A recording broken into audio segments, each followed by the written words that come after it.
You've come to the right place. If you're a course creator looking to build more impact, income, and freedom, LMScast is the #1 podcast for course creators just like you.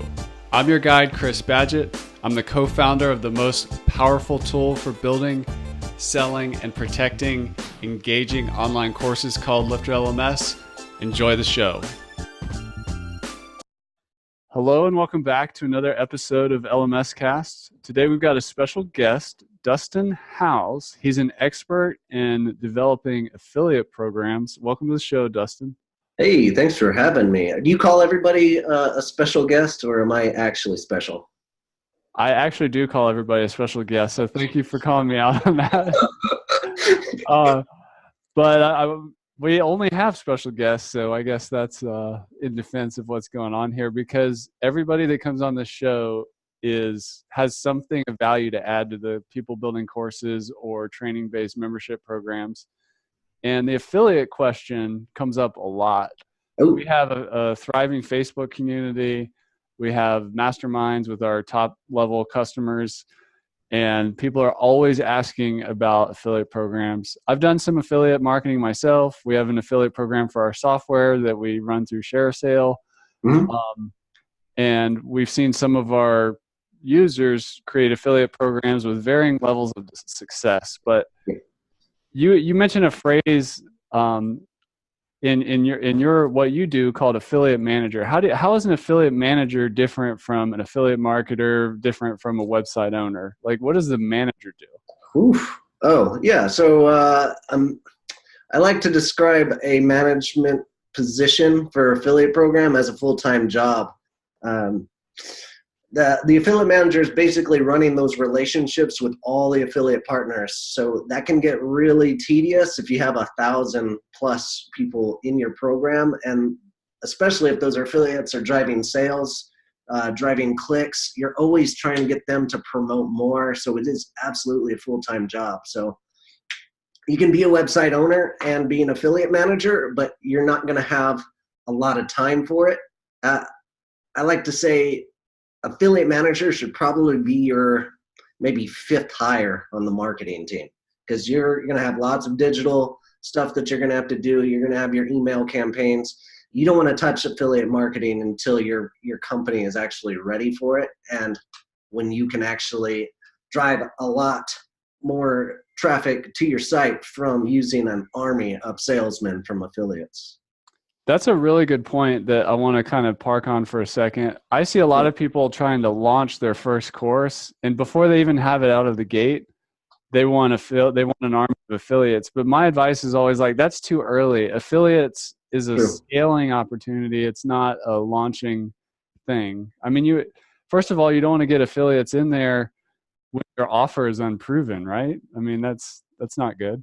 Well, affiliates won't sign up to programs and won't promote programs unless that website's optimized and they have all the right things digitally going in for them, because they know the conversion rate isn't going to be there. A good affiliate will sniff that out immediately. If like the checkout cart process isn't smooth, they're not going to join that program, and they're not going to promote a product that's not converting well, because it's not worth their time.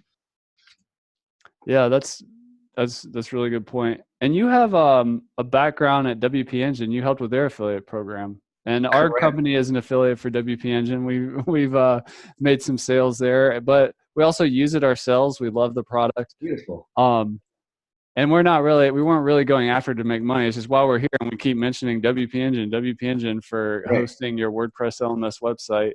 And there's some other ones out there as time goes on, but what'd you do WPengine? Like, how'd you help them grow? Yeah, I joined their, I was working for an agency that was doing affiliate management for WPengine, and then that agency shut down, and I immediately took a job as their affiliate manager. And we started with probably about 4,000 affiliates, and by the time I left 3 years later, we had a 4-man team, and the program had 30,000 affiliates in it. So that's a lot of management to do. And luckily, the way that program grew so rapidly is WPengine's amazing product. They give away $200 commissions, yeah, which you gotta love. And the product basically sells itself to people that are people that are evangelists for it. Like, you use the product, you know the power. The biggest hurdle, of course, is the price point starting at $35. It's hard for people to swallow, but once you spend enough time in WordPress and understand all the intricate troubles that you may have, and you see the value in managed services, then that becomes a much easier sell for affiliates. Yeah, that's awesome, and that's great. You have that history there with WPengine. That company's been neat and has seen incredible growth over the years. As a WPengine affiliate myself, I know that they use a ShareASale to manage the affiliate program. Correct. We also use ShareASale at LifterLMS to manage our affiliate platform, which essentially is kind of a middleman between the affiliate and the company. As soon as a sale happens, ShareASale is ripping money out of our bank account, holding it, or it's already there because we have to keep so much in stock with them. But if it goes below a certain threshold, they suck more money out of my bank account, and it's protecting affiliates. And it's also protecting us. Like, the affiliates have to wait till we get through the refund window and all that kind of stuff. But also in WordPress, there's affiliate platforms you can put on your website, but they're not like a third-party entity that kind of helps manage the money and make sure everybody gets paid and make sure the tax forms are filled out and everything. Mm-hmm. When's the right point to like go for a ShareASale or what are some of the other hosted ones, affiliate programs? What are some of the other ones out there? Oh, I mean, there's tons of outsourced platforms. There's Commission Junction, ShareASale, Impact. It all depends on what kind of program you're trying to build.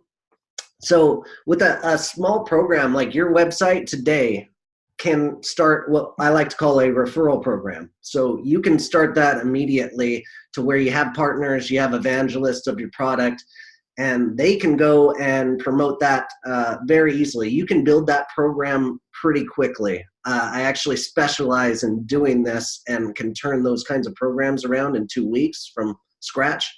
But to build out a real affiliate program on ShareASale is actually my go-to platform because I love it so much. The ease of it, the recruiting affiliates aspects of it makes it pretty simple. But you want to be at a certain point in your sales to be starting out with ShareASale. Now, it is hard to go from a tracking platform that's doing a referral program and push them all over into ShareASale, which is a giant encompassing platform. They're basically the facilitators of all those relationships. But there are plugins out there that work in just the same fashion, like Affiliate WP, great plugin out there. There's quite a few more. Affiliate Royale, I've used it before. But there are plugins out there that you could use today, go and buy, and for like $50 a month, you can run your referral program. That's awesome. And what's the question we get a lot at LifterLMS is, how do I go find affiliates? And I know with like ShareASale, there's already affiliates registered on the site. Perhaps like for us, there's people that WordPress products or write articles in the WordPress space or write articles in the e-learning space, and they can kind of naturally find us just by typing in keywords for looking for programs in their niche. But I mean, instead of just like crossing the fingers and hoping people find us, like, how does an affiliate manager recruit affiliates? That's it's $1 million question. It's something I've gone through a lot of growing pains perfecting, essentially. There's tons of free tools out there, Chrome extensions that help me in this process. But if I can ever suggest anything to anybody, it's always getting a CRM that you can manage these relationships with, because you can do all the outreach you want. out there. You can construct a perfect email and send it out to 1,000 potential affiliates, and you're never going to beat that 10% response rate or join rate. It's just not going to happen. But if you have a CRM in place, you can track the position of sending that first email all through sending that fifth email that you send to that potential affiliate. And you can increase your conversion rates to them joining that program dramatically. So CRMs that I always suggest, if your program's very small, BuzzStream. BuzzStream is my go-to. You can get that for $25 a month. And you can manage all of your marketing campaigns, not your campaigns, but your relationships in the marketing realm through that very cool tool. And that actually helps scrape email addresses from websites that you might have as potential partners. I love this is different from like an email marketing CRM like ActiveCampaign or MailChimp or ConvertKit or Infusionsoft. We're talking about like a sales CRM kind of touch point tool. Yeah. Not necessarily an opt-in, right? It's more of like a database of contacts or prospects that you're building out, right?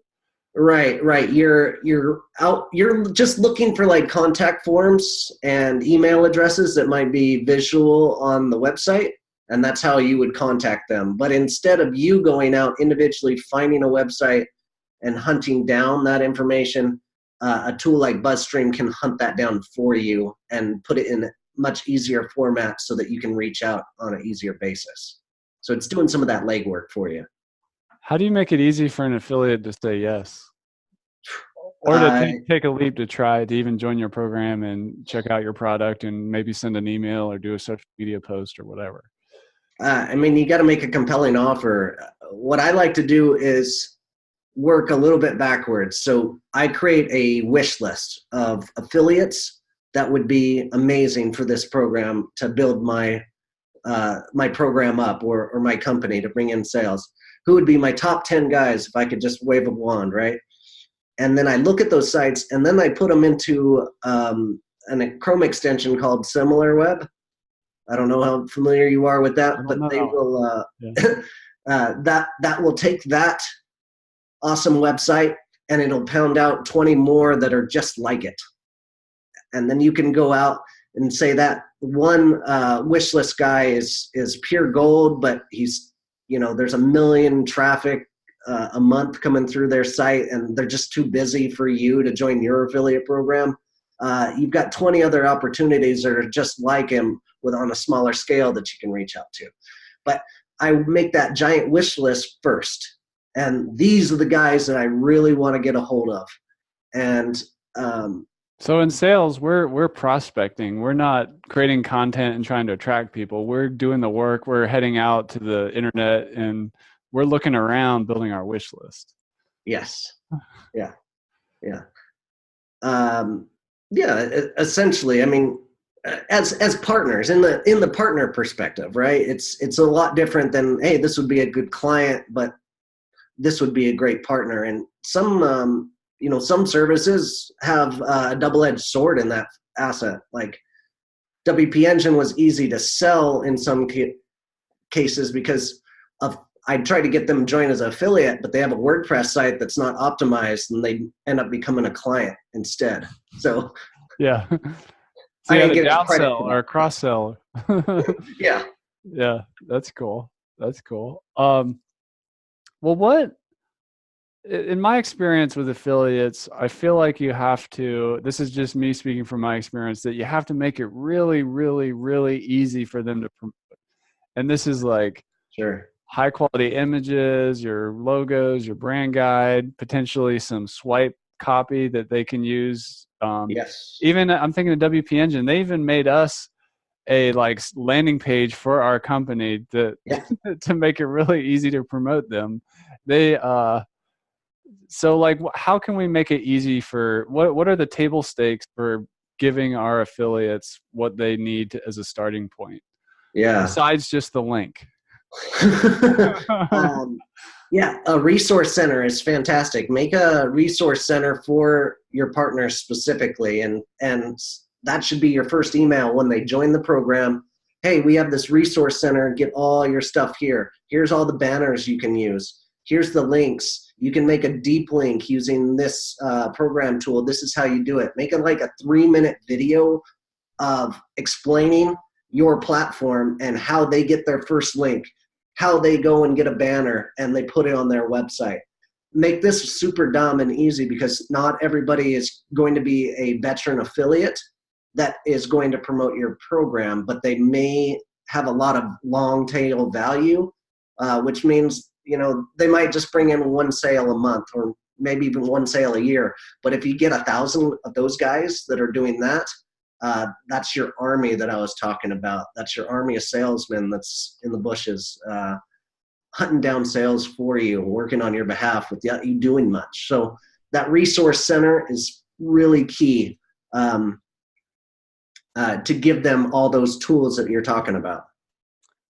I have some questions about that. So as of this recording in early 2019, I have about 400 affiliates, and there's about like 10 at the top in ShareSale that are like the producers. Right. But then there's this giant long tail that you're talking about, and some of them have never sold anything. Yeah. But is that normal in the affiliate? Absolutely. Yeah. Can you like just help me understand why that is, or I guess what that's all about? It's that old 80-20 rule. Like 80% of your program is going to come from your top 20% of. I don't remember the old adage. I think it's the Pareto Principle. Like 20% of the effort gives you 80% of the results. Yeah, those numbers are so skewed. I hear so many and read so many these days. Now I've even lost track of what I'm talking about. So, but you're always going to have your top 10 partners are going to produce way more than everybody else in your program. And that can suck, because if you lose one of those guys, if they go out of business or they focus on something else, like all of that production could drop off tomorrow. You don't know.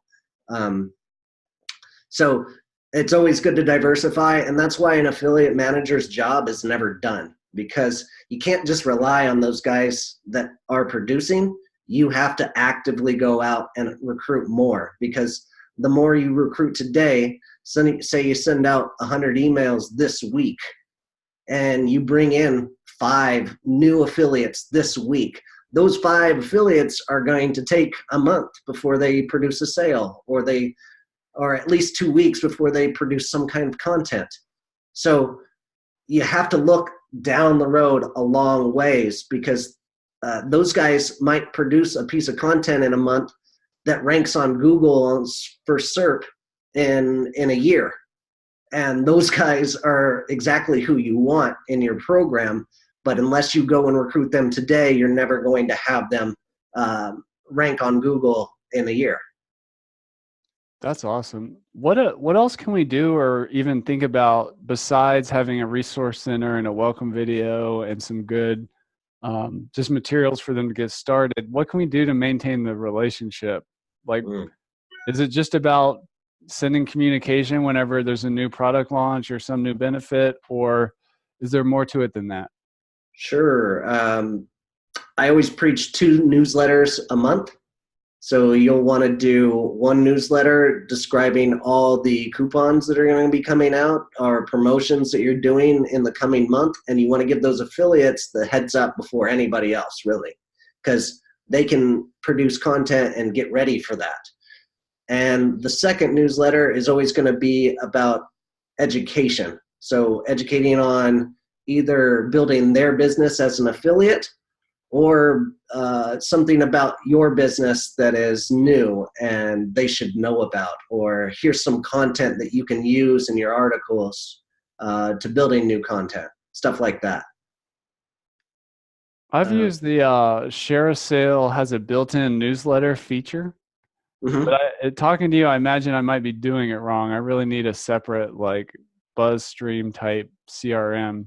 Because like I had the newsletter feature in ShareSale, it's pretty light. It's like you can send a message and you can embed like their, merge in their affiliate link or something like that into content of the email, but it's not like a proper CRM where you can see like open rates or they can hit. Yes. It's pretty light.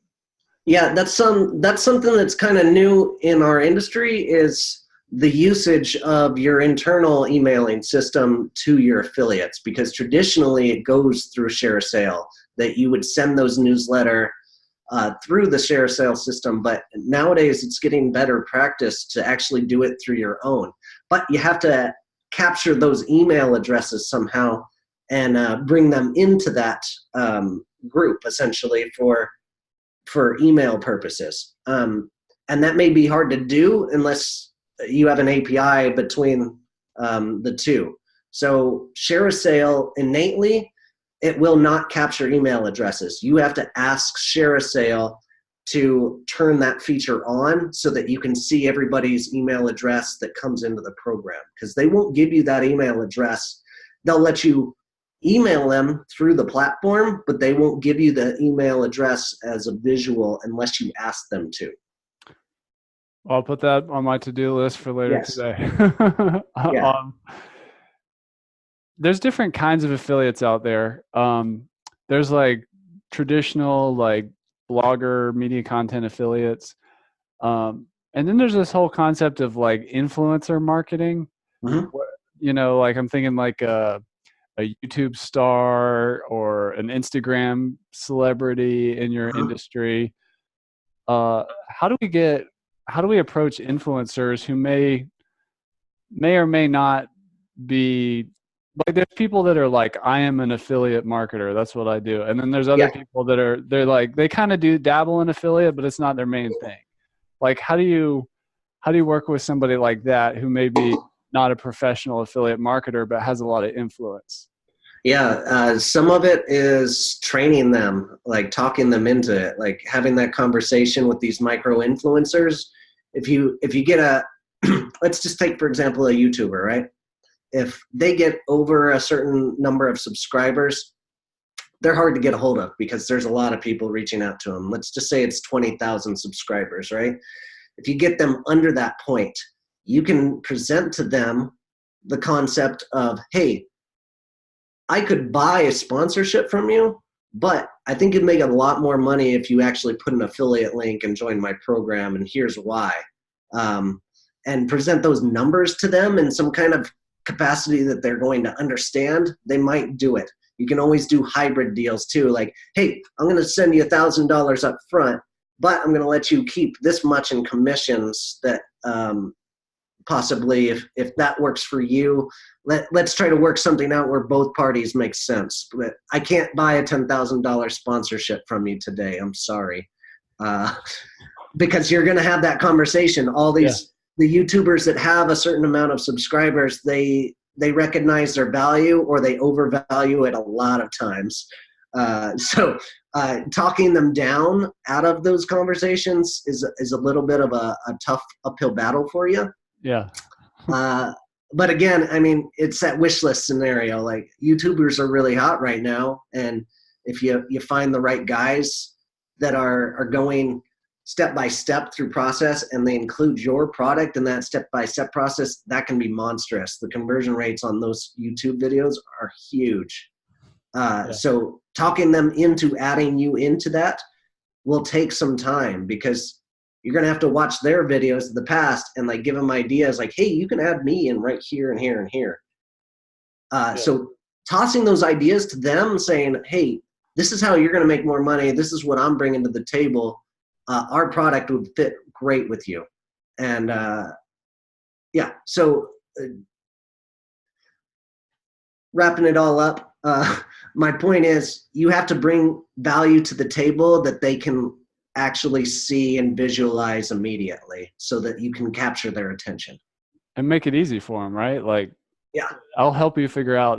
Let me help you make more money. I'll show you how. Yes, absolutely. What do you think about contests, like affiliate contests, like where there's a prize for the top affiliate for like a certain promotion or a certain time window? Is that, or do those help or hurt you?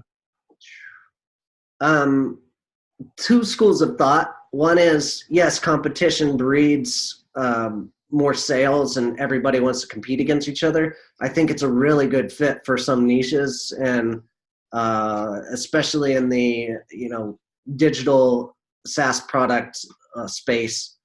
ClickFunnels has made a killing off of these kinds of contests.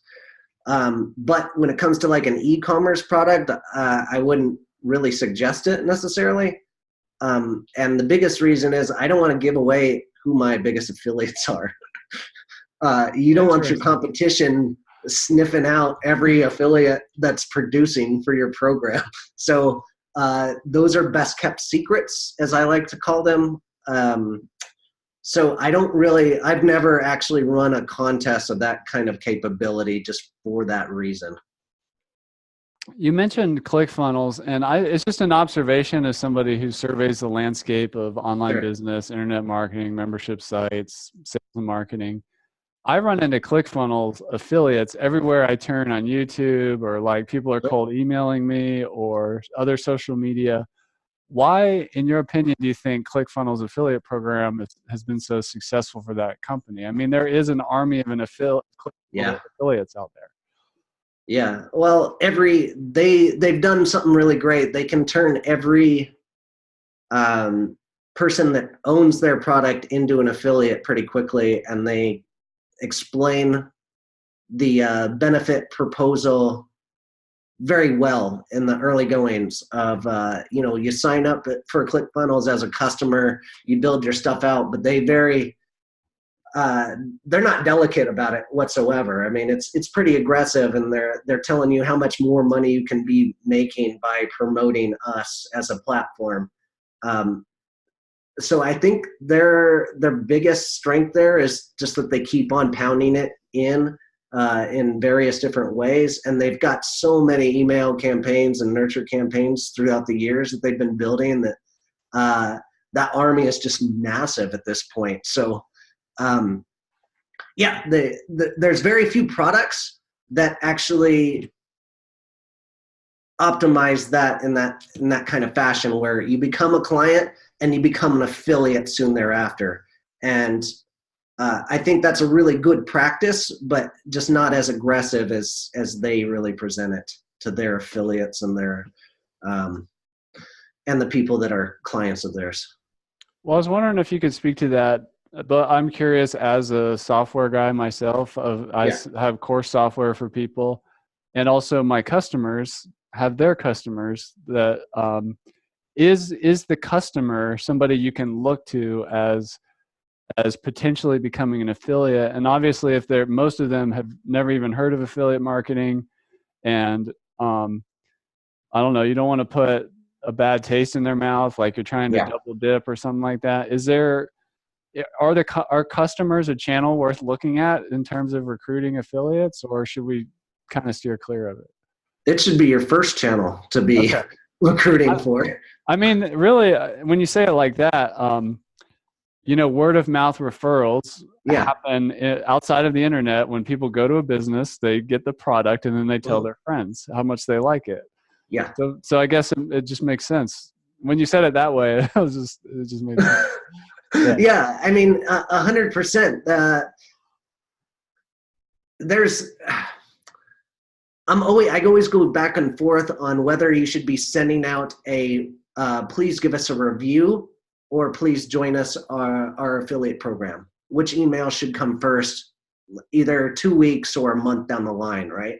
Because you want them to get familiar with your product and then give you a glowing review, but you also want them to become an evangelist of your product. So which one comes first, or do you send them at both at the same time? You never send it at the same time, because you want them to focus on one thing at a time. But you also don't want to inundate them with emails that are beneficial to you rather than them. So I don't know. What's your thoughts on that? When do you send out a review of your product? Like, please give me a review. I have a pretty long, I don't see a funnel as stopping with the sale. I see then it expands out into like onboarding and then ultimately referral and becoming a super fan, which includes a separate email, like maybe a month later asking for a review, another one 6 weeks later asking for a testimonial, and then another one later asking, inviting and explaining the affiliate program. I just spread it all out over a long period of time. Oh, okay. But my main concern is that they're getting resources to help them get set up and be successful before I start asking them for a recommendation or to join an affiliate. Okay. Another question that I see a lot of people asking about or in general confused about is the difference between like an affiliate relationship and a joint venture partner or JV relationship. Can you speak to that at all and how that kind of overlaps with affiliate? And I can elaborate more if you want me to on the.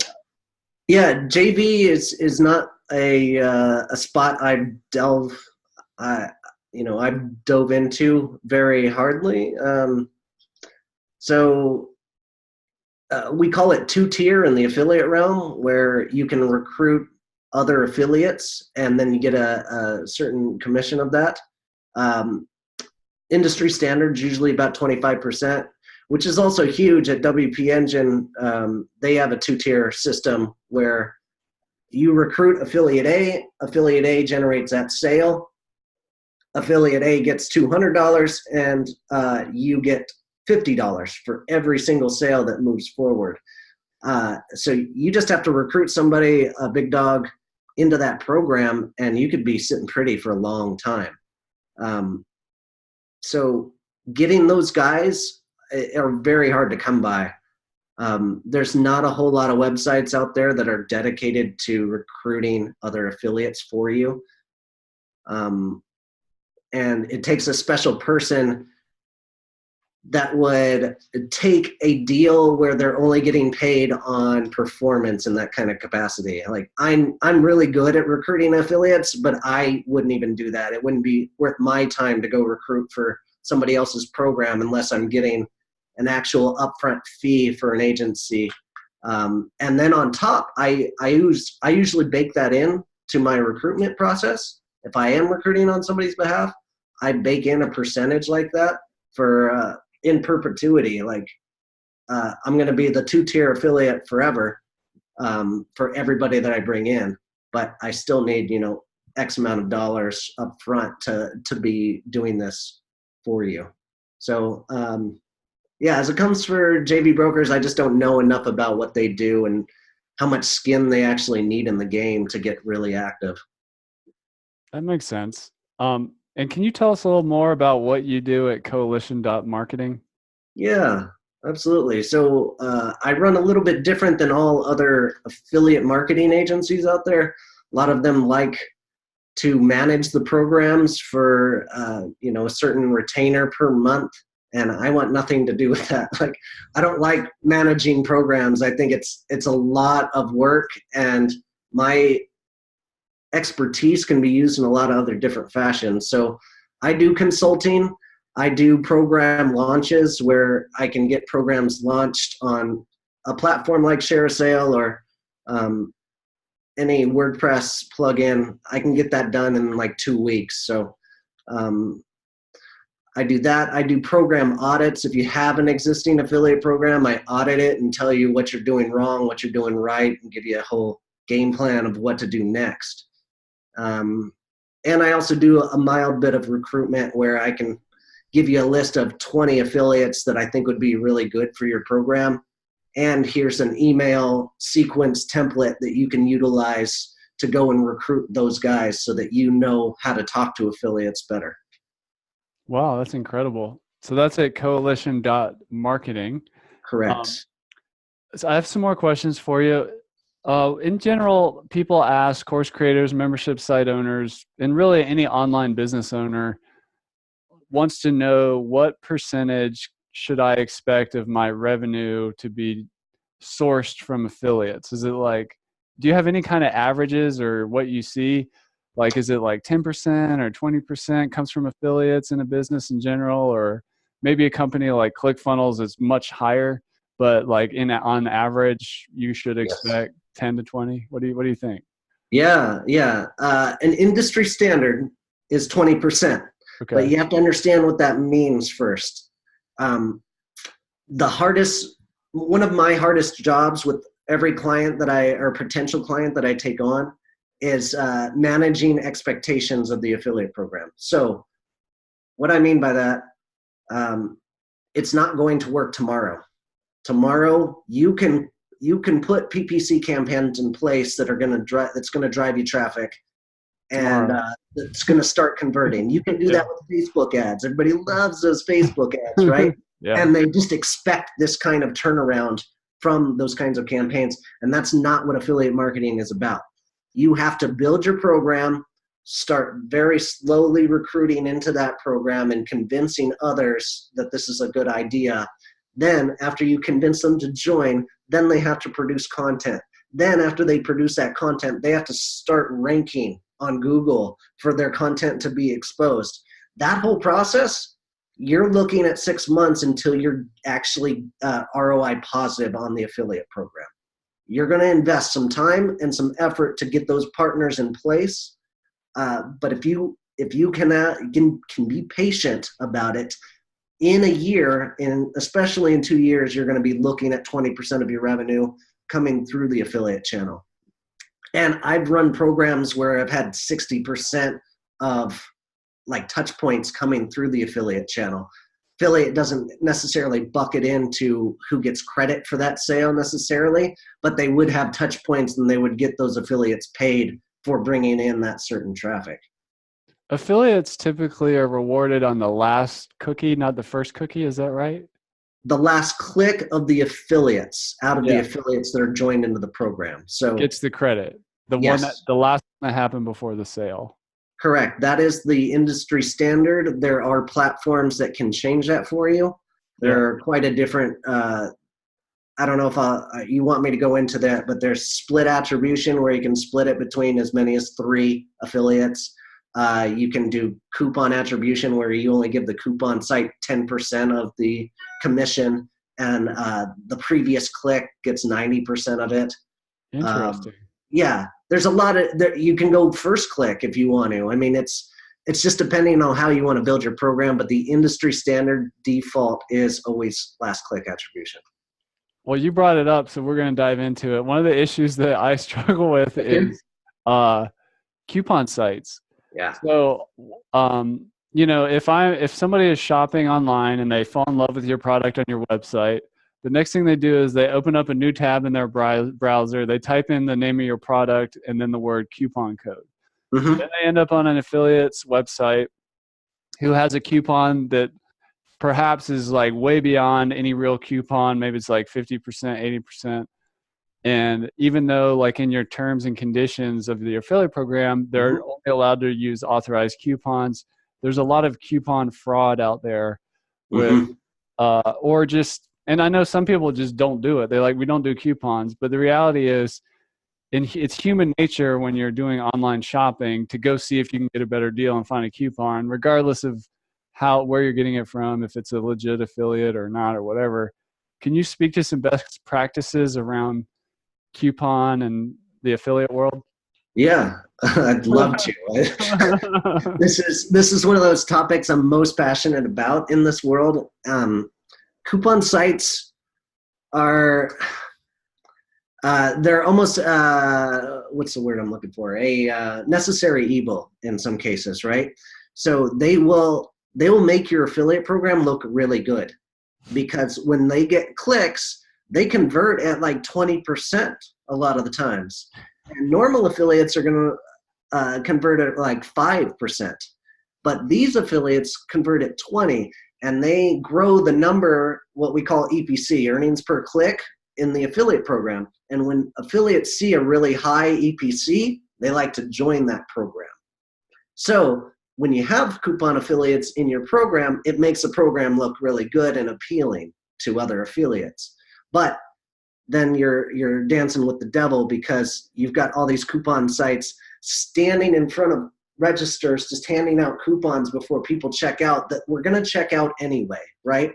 So one way I go about this, it's a little bit different than most. I like to create a branded coupon site for my clients. So let's take, for example, LifterLMS. I would create LifterLMScoupons.com. You're going to allow me to own that URL. And be an affiliate? Yes. Yeah. And I'm going to take 1% commissions.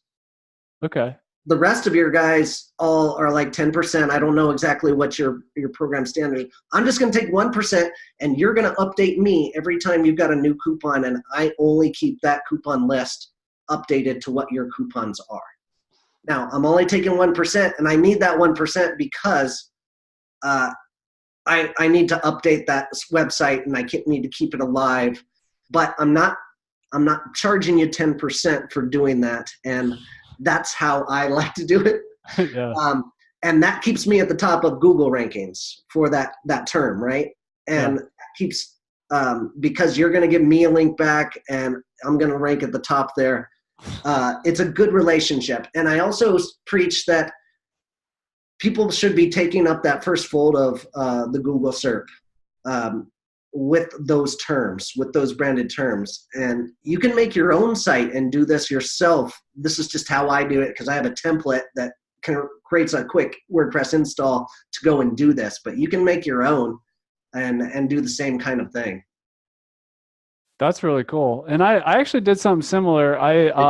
When we first launched our affiliate program, I used to have, when I was a freelancer, I had a website called Badget Web Design where I started working online a long time ago, but I created a blog post called LifterLMS coupon code. And I put a bunch in there because I just wanted to rank. I wanted to be second. I wanted to be at the top for that search. And people still go there. Yeah. And they get it there. The other thing I did was I'm not trying to fight human nature because I know people open that new tab. And I do coupons sometimes, and I give my affiliates special coupons to use, and I can't keep track of all the affiliates. Maybe I need a affiliate manager. But at the bottom of my pricing page, I almost always have a 10% off coupon. And the reason for that is just because I know it's human nature. They're there. They're at the cash register. Mm-hmm.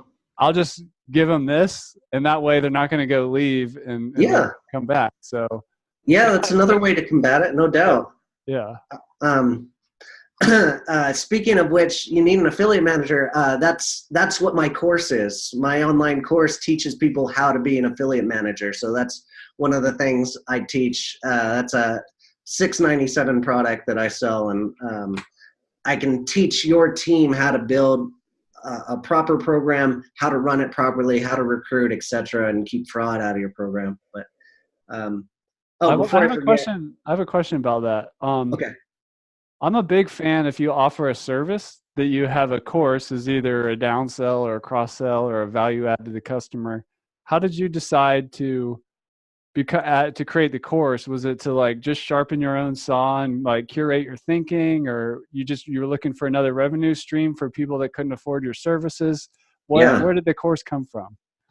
This is all super fresh to me. I was at WPengine maybe I don't know, 9 months ago. I left my job there, and while I was there, I was looking for information on how to become a better affiliate manager, how to get certified as an affiliate manager.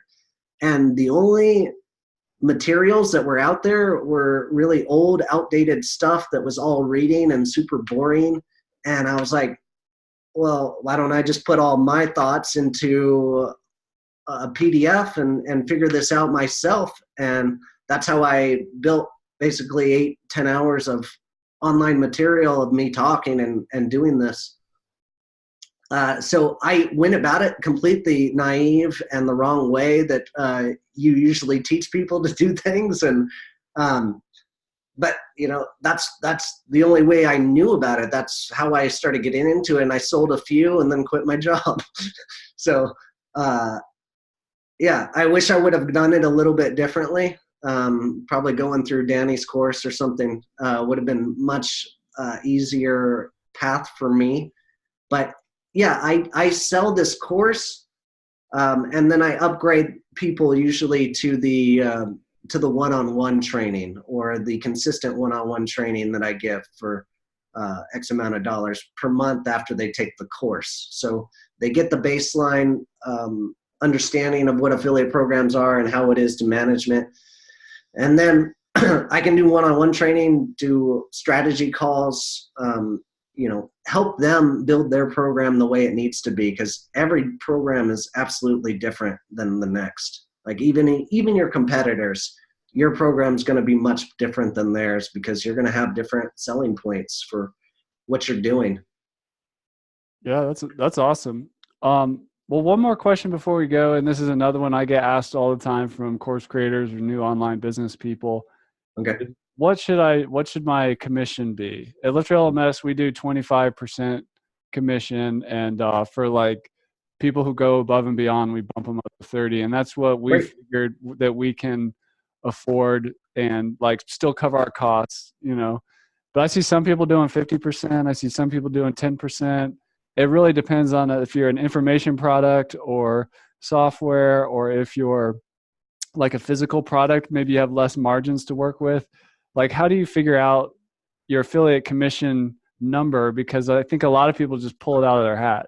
No kidding. Everybody, I would say a large majority just pull it out of their hat on whatever the industry is, right? Yeah. First thing I like to do is doing a competitive analysis. Take your top 3 competitors against you, figure out what they're doing, and they've probably already done a lot of legwork on what that commission means, what it means to them as a company, what they can afford and still make good margins paying out an affiliate, right?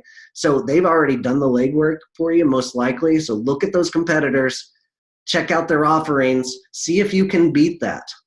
Like, that should be your first vision is, hey, we can beat out their payouts and still make a really good margin.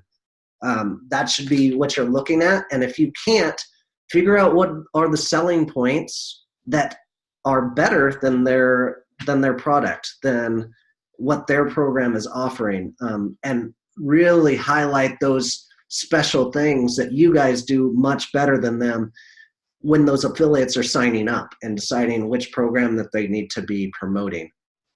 If your landing page is top notch and they know that you mean business and that you're going to convert better than the other program. So whatever you can do to capture the attention of those affiliates that you're trying to bring in over that other program, that's how you're going to beat them in the end. Awesome. Well, Dustin Howes, you can find him at coalition.marketing. Thanks for coming on the show and sharing your wealth of knowledge around affiliate marketing and building a proper affiliate program. We really appreciate it. Any more tips on how people can best connect with you if they're vibing with affiliate marketing and want to explore this working with you? Oh, absolutely. So on Coalition Marketing, or hunt me down on LinkedIn. Very easy to find. Me at dustinhowes.com for my email address. I give away 20-minute consultations to anybody that needs help with their affiliate program, just wants to pick my brain in this kind of sense. Happy to do that and see if it turns into a partnership that we can further explore. But if I'm not the right guy for the job, I usually turn away 90% of the people that I talk to on those phone calls. But I'll point them in the right direction to wherever I know would be beneficial to their company. So just please hit me up and let's talk. Awesome. Well, thanks for coming on the show, Dustin. You got it, man. Happy to be here. Thanks for having me. And that's a wrap for this episode of LMScast. I'm your guide, Chris Badgett. I hope you enjoyed the show. This show was brought to you by LifterLMS, the #1 tool for creating, selling, and protecting engaging online courses to help you get more revenue, freedom, and impact in your life. Head on over to LifterLMS.com and get the best gear for your course creator journey. Let's build the most engaging, results-getting courses on the internet.